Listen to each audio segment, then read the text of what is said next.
February 4, 1944, Captain Hideki Watanabe stood on the bridge of the cargo vessel Hakone Maru, watching the sun rise over Truk Lagoon's impossibly blue waters. Around him, the greatest naval fortress in the Pacific slept beneath palm-fringed volcanic peaks. Battleships swung at anchor. Cruisers lined the harbor approaches. Oil tankers clustered near fuel depots like piglets at their mother's side. The lagoon stretched 1,100 square miles, a natural fortress ringed by coral reefs that provided only 4 navigable passages, 4 gates that Japanese destroyers guarded like samurai at a castle entrance. Watanabe had sailed these routes for 3 years, carrying rice from Saigon, rubber from Singapore, bauxite from the Dutch East Indies. The supply runs had become routine, almost peaceful. In his cabin lay charts showing the well-worn shipping lanes, sea routes etched by hundreds of successful voyages. He believed Truk was untouchable, protected by distance, by reefs, by the Imperial Navy's might. He did not yet know that beneath those gentle swells, patient American submarines had already begun weaving a noose that would strangle Japan's Gibraltar of the Pacific. The Japanese Empire inherited its naval philosophy from Great Britain, the belief that surface fleets determined maritime supremacy. Battleships represented power. Carriers projected force. Destroyers screened the valuable hulls. This hierarchy shaped Japanese thinking so completely that submarines occupied a strange twilight in their strategic imagination. Japan built excellent submarines, deployed them aggressively, but conceived them primarily as fleet auxiliaries, scouts, and ambushers meant to weaken enemy battle lines before the decisive surface engagement. The idea of submarines as commerce raiders, as systematic destroyers of merchant shipping, struck Japanese naval planners as vaguely dishonorable, beneath the dignity of modern warfare. Their submarine captains hunted warships, stalking destroyers and carriers while letting merchant convoys pass untouched. It was a samurai's approach to undersea warfare. Seek worthy opponents, ignore the supply trains. America's submariners worshipped a different god entirely. The U.S. Navy's submarine doctrine emerged not from feudal tradition but from ruthless pragmatism. American war plans, drafted years before Pearl Harbor, identified Japan's fundamental vulnerability with clinical precision. Island empire, resource poor, depended on seaborne imports for survival. Cut the shipping lanes and Japan would starve. The strategy required no honor, no decisive battles, no dramatic last stands, only patient, methodical destruction of cargo vessels. It was unglamorous work hunting rust bucket freighters instead of fleet carriers. But American submarine commanders understood what their Japanese counterparts did not. In modern war, logistics mattered more than glory. The humble merchant ship, not the mighty battleship, would decide the Pacific's fate. Truk became the test case for this philosophy, and the results proved devastating beyond calculation. The Americans called it the Gibraltar of the Pacific, but to understand Truk's importance required understanding Japan's empire as a circulatory system. Blood, in the form of oil, rice, rubber, or flowed from Southeast Asian conquest through maritime arteries toward the home islands.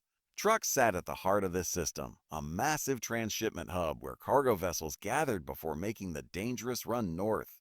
The lagoon could shelter hundreds of ships simultaneously. Its repair facilities could patch battle damage. Its fuel depots could replenish empty bunkers. More critically, Truk's location in the Caroline Islands placed it astride every major supply route from the resource-rich south. A merchant captain sailing from Singapore to Tokyo had to pass within striking distance of Truk. There was no alternative route. Geography had made Truk indispensable. American submarines understood this geography better than the Japanese admirals who commanded there. By late 1943, U.S. submarines had begun operating in coordinated wolf packs around Truk's approaches. They did not attack the fortress directly. The lagoon's defenses remained formidable, and coral reefs made subsurface navigation suicidal. Instead, they positioned themselves along the supply routes, lurking in deep water beyond the reef line, waiting. The USS Spro patrolled the southern approaches where ships arrived from Rabaul. The U.S. Gata watched the eastern passages from Kwajalein.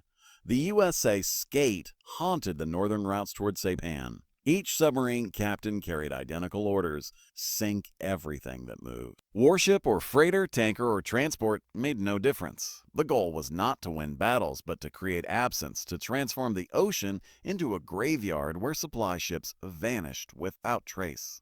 Commander Slade Cutter, commanding USS Seahorse, described the hunting in his patrol report: like shooting fish in a barrel, except the fish are worth their weight in strategic materials. His submarine alone sank 11 vessels in the Truk vicinity during a single patrol, not through brilliant tactics, but through patient persistence. Surface, identify targets, submerge, approach, fire torpedoes, dive deep, while depth charges exploded harmlessly overhead, then resurface and repeat. Night after night, the American submarines prowled, and night after night, Japanese merchants died. The psychological impact on Japanese sailors proved as devastating as the material losses. Captain Watanabe survived the sinking of Hakone Maru in March 1944, rescued by a destroyer after 18 hours in the water. His account, recorded by military interrogators, captured the creeping terror that infected every merchant crew.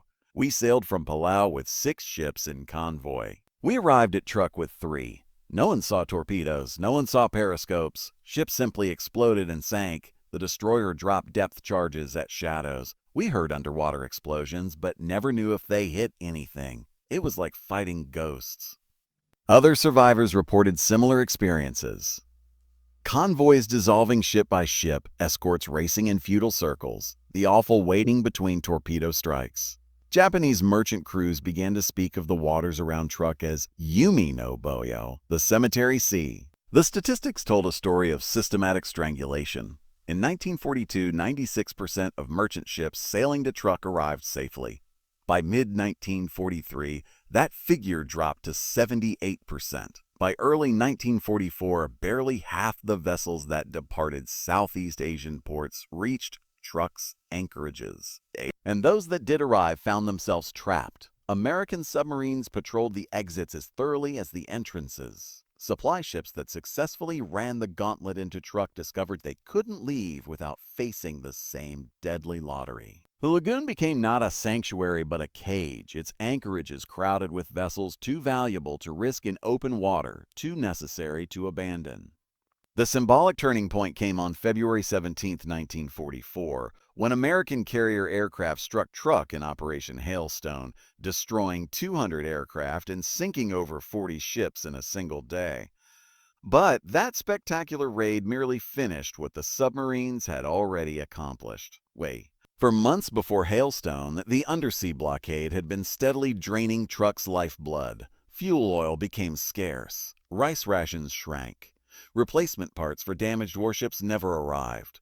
The mighty fortress, surrounded by warships and bristling with coastal guns, was starving. Not because it had been conquered, but because it had been isolated. Cut off from the empire it was meant to protect by patient submarines that refused to fight honorably, that simply sank supply ships with mechanical efficiency. Japanese naval officers, educated in the traditions of decisive battle and surface supremacy, struggled to comprehend what had happened. Admiral Minichi Koga, commander-in-chief of the combined fleet, evacuated Truk's major warships in mid-February, acknowledging what his training had never prepared him to understand. The great fortress had fallen without a siege, defeated by an enemy that never attempted to occupy it. American submarines had achieved what battleships could not. They had made Truk irrelevant, transformed it from strategic hub into isolated backwater by the simple expedient of making the sea routes impassable. In his final report before the evacuation, Rear Admiral Masami Kobayashi, Truk's commander, wrote with barely suppressed despair, "The Americans wage a different kind of naval warfare. They do not seek our fleet, they seek our merchants. They understand that an empire lives or dies not by its battleships, but by its freighters. We have lost not because we fought poorly, but because we defended against the wrong threat." His words capture the profound doctrinal failure that would haunt Japan for the remainder of the war. The Imperial Navy had prepared to fight Tsushima again, the climactic surface battle where superior fighting spirit would overcome material disadvantage. The Americans refused to cooperate. They fought an accountant's war, tallying tonnage sunk, calculating shipping capacity destroyed. measuring victory in the cold mathematics of supply and demand. By war's end, American submarines had sunk over 1,000 Japanese merchant vessels, destroying 60% of the merchant marine that Japan possessed in 1941. They strangled the empire not through dramatic battles, but through relentless, unglamorous hunting. Truk's fate illustrated this strategy's terrible efficiency. The fortress remained in Japanese hands until August 1945, unconquered and unoccupied. But it no longer mattered. The supply routes were dead. The sea cemetery claimed every vessel that attempted passage. And the Great Lagoon, once the beating heart of Japan's southern empire, became a tomb for rusting ships that would never sail again. War exposes the gap between what nations honor and what wins. Japan revered the battleship, the carrier, the decisive engagement where spirit conquered steel.